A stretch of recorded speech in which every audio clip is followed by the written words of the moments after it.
مرحبا أحبابي، واليوم راح نسوي بسكويت كريسمس، بسكويت البيت الحنون ومن يد حنونة.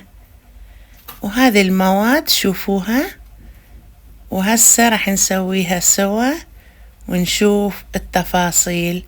ويلا معانا، تفضلوا أحبابي. ونخلي الزبدة عليها هذا السكر المطحون، وهاي بيضة واحدة، ونضيف ملعقة صغيرة ملح، وهاي قرفة وزنجبيل وجوز الطيب وقرنفل، وهاي فانيلا طبعا المطيبات، وشوية دبس تمر. أنا عندي دبس تمر خليته، وهذا شوية حليب حتى تطلع عجينة البسكويت هشة وحلوة.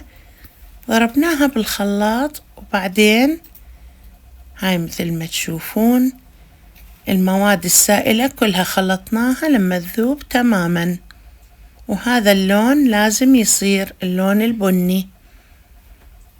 وضفنا الطحين عليها مقدار 2.5 أو 3 أكواب، وهذا البيكنج باودر، ولمينا العجينة بهذا الشكل.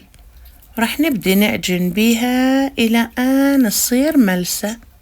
غطيناها ساعة ترتاح بين ما نحضر الرويال آيسينغ. هاي السكر المطحون وشوية فانيلا، شوية حليب، طبعا حليب كامل الدسم، ونظل نخلط بالرويال آيسينغ حتى شنو يصير يجنن.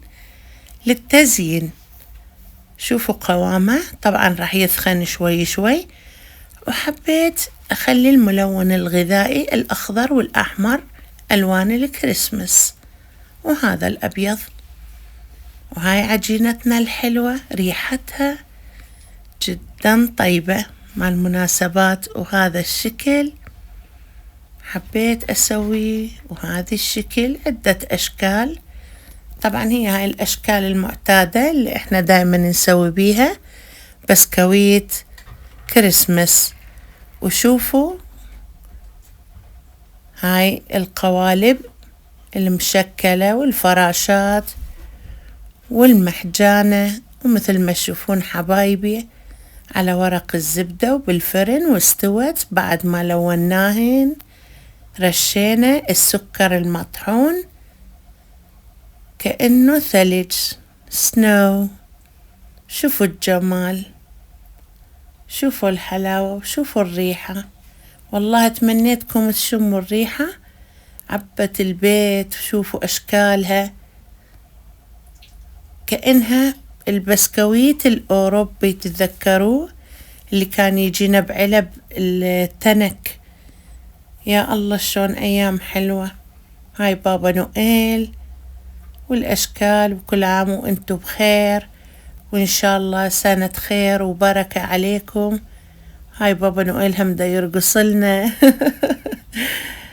ميري كريسمس عليكم جميعا. هاي كوباية الشاي بالبلكونة، وحبيت آكل وأستمتع البسكويت. طبعا فرحوا أولادكم الأصغار، وخي كيفون بهالبسكويت الطيب. شوفوا شلون هش، ما شاء الله.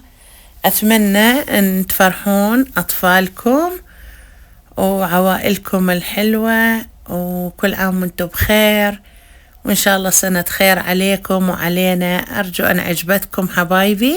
باي باي.